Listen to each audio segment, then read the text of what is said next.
स्वागत है आपका Subhash study centre YouTube channel पर। तो यदि आप कक्षा 10 के छात्र हैं और बोर्ड परीक्षा 2022 की तैयारी कर रहे हैं तो यह वीडियो आप सभी के लिए मोस्ट इम्पॉर्टेंट है, क्योंकि इस वीडियो के द्वारा हम आपसे साझा करेंगे हिंदी गद्य के विकास का संक्षिप्त परिचय पर आधारित कुछ महत्वपूर्ण प्रश्नों को, जिन्हें जानना आपके लिए अति आवश्यक है। और साथ ही यह वीडियो कक्षा 9, कक्षा 11 और कक्षा 12 के सभी छात्रों के लिए भी महत्वपूर्ण है, क्योंकि हिंदी गद्य के विकास से जो प्रश्न बनते हैं आप सभी के लिए महत्वपूर्ण होते हैं। तो यदि आपने चैनल को सब्सक्राइब नहीं किया है तो चैनल को सब्सक्राइब कर लें और साथ ही बेल आइकन को जरूर दबाएं, ताकि आने वाली वीडियो का नोटिफिकेशन आप तक आसानी से पहुंच सके। तो पहला प्रश्न क्या है?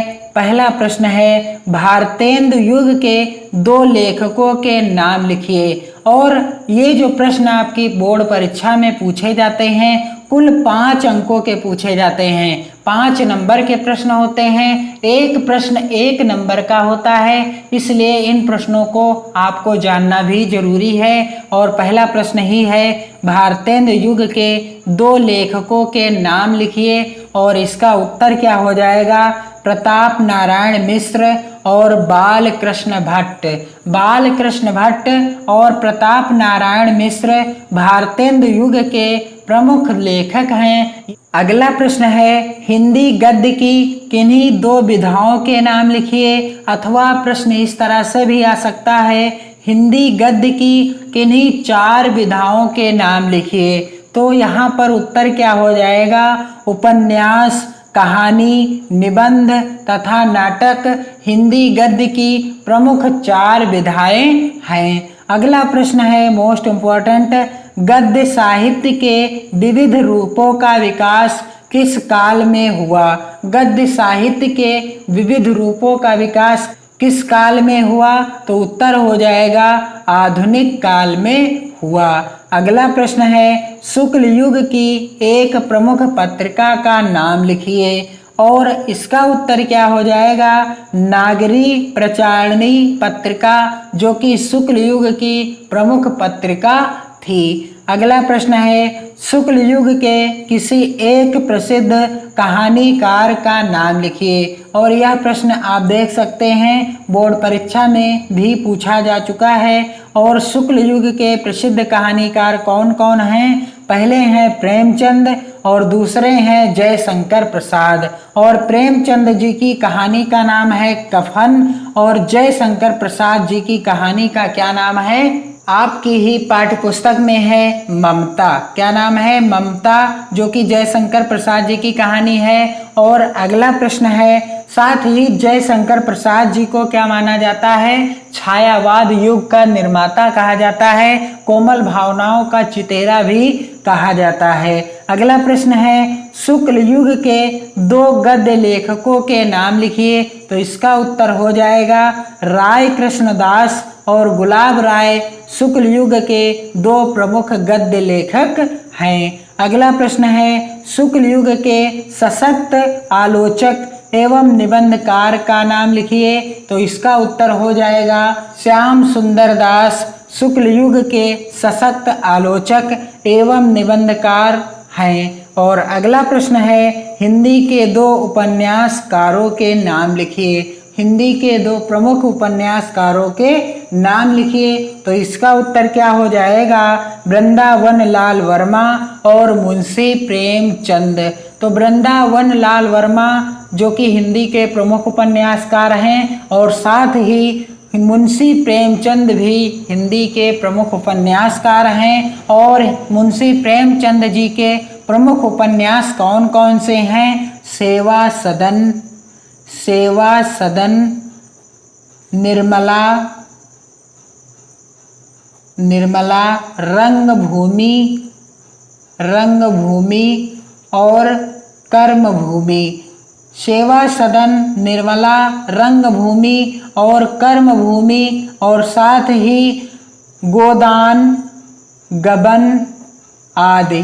गोदान, गबन आदि मुंशी प्रेमचंद जी के प्रमुख उपन्यास हैं। गोदान, गबन, सेवा सदन, निर्मला, रंगभूमि, कर्मभूमि मुंशी प्रेमचंद जी के प्रमुख उपन्यास हैं। अगला प्रश्न है, शुक्लोत्तर युग के दो प्रमुख आलोचकों के नाम लिखिए। अथवा प्रश्न इस तरह से भी आ सकता है, किसी एक प्रसिद्ध आलोचक का नाम लिखिए। तो इसका उत्तर क्या हो जाएगा? इसका उत्तर हो जाएगा पंडित नंद दुलारे वाजपेयी और डॉक्टर हजारी प्रसाद द्विवेदी जी शुक्लोत्तर युग के प्रमुख आलोचक हैं। अगला प्रश्न है मोस्ट इम्पोर्टेंट, शुक्लोत्तर युग के दो उपन्यासकारों के नाम लिखिए तथा उनके एक एक उपन्यास का उल्लेख कीजिए। तो सबसे पहले उपन्यासकार हैं यशपाल, और यशपाल जी का उपन्यास है झूठा सच।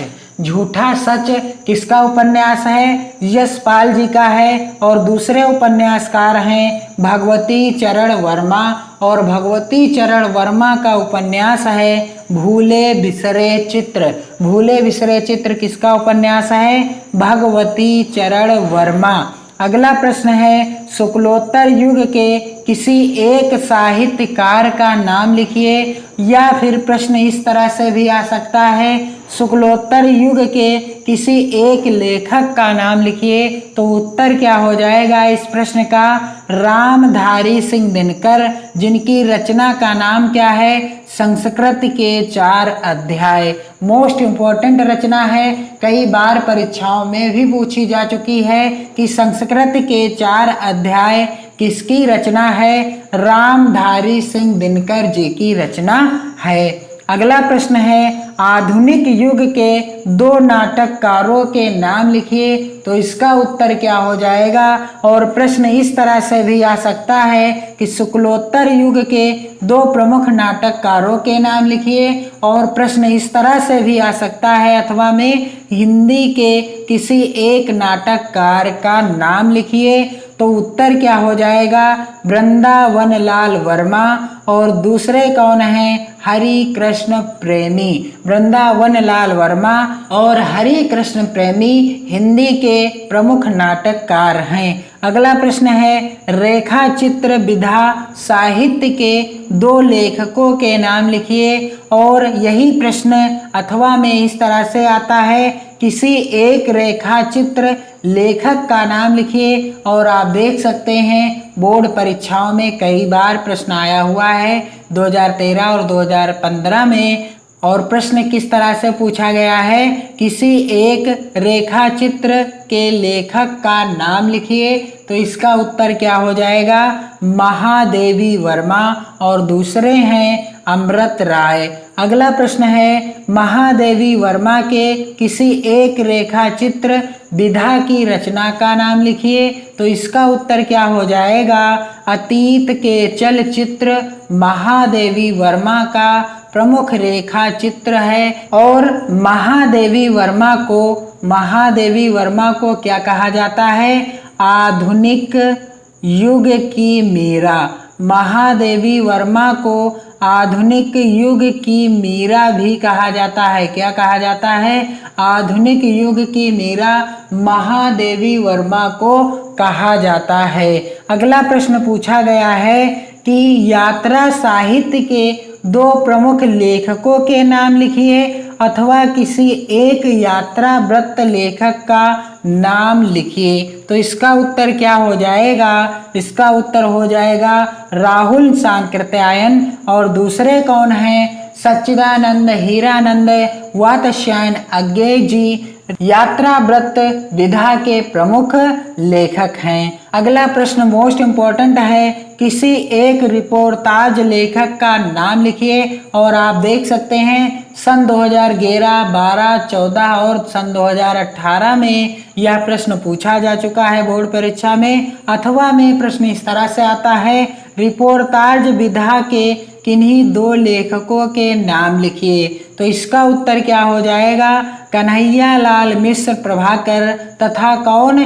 प्रकाश चंद्र गुप्त रिपोर्टाज विधा के लेखक हैं। और जब प्रश्न पूछा जाए किसी एक लेखक का नाम लिखना है तो आप किसी एक का नाम लिख दीजिए। चाहे आप कन्हैयालाल मिश्र प्रभाकर लिख सकते हैं अथवा प्रकाश चंद्र गुप्त का नाम लिख सकते हैं। किस विधा के लेखक हैं? रिपोर्ताज विधा के लेखक हैं। अगला प्रश्न है, हिंदी के 2 संस्मरण लेखकों का नाम लिखिए अथवा किसी एक संस्मरण लेखक का नाम लिखिए अथवा संस्मरण विधा के किसी एक लेखक का नाम लिखिए। प्रश्न कई तरह से पूछा गया है और कई बार पूछा गया है। किसी एक संस्मरण लेखक का नाम लिखिए। सन 2011, सन 2013, 14, 15, 16, 17, 18, 19 में लगातार बोर्ड परीक्षाओं में यह प्रश्न बनता चला आया है। तो इसका उत्तर क्या हो जाएगा?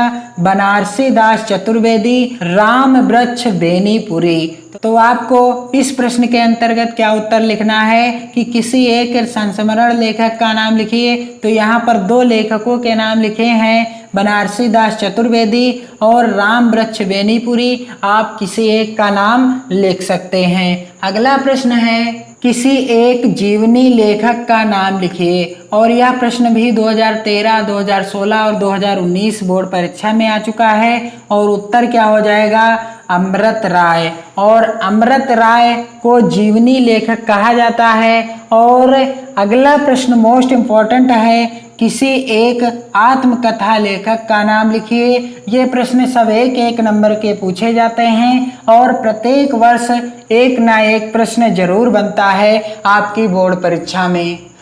तो प्रश्न क्या है? किसी एक आत्मकथा लेखक का नाम लिखिए। और आत्मकथा यानी अपनी स्वयं की कथा जब लेखक लिखता है तो वह आत्मकथा कहलाती है। और उत्तर क्या हो जाएगा? पांडेय बेचन शर्मा उग्र आत्मकथा लेखक हैं। अगला प्रश्न है, किसी एक प्रमुख एकांकीकार का नाम लिखिए। और यह प्रश्न 2013, 2014, 2016, 2017 और 2019 की बोर्ड परीक्षा में आ चुका है। अथवा करके प्रश्न इस तरह से पूछा गया है, एकांकी विधा के किसी एक लेखक का नाम लिखिए। तो उत्तर क्या हो जाएगा?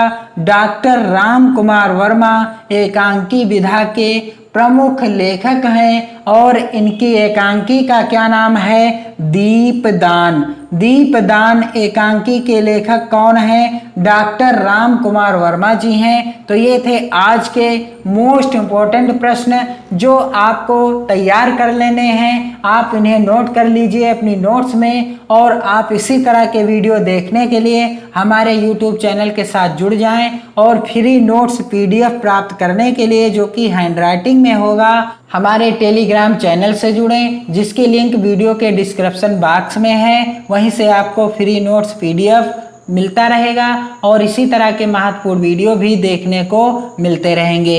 अपनी बेहतर तैयारी करते रहें, पढ़ते रहें और वीडियो को लाइक, शेयर और कमेंट जरूर करें। हमें आपके कमेंट्स का इंतज़ार रहता है और हम आपके कमेंट्स का उत्तर देने का प्रयास करते रहेंगे।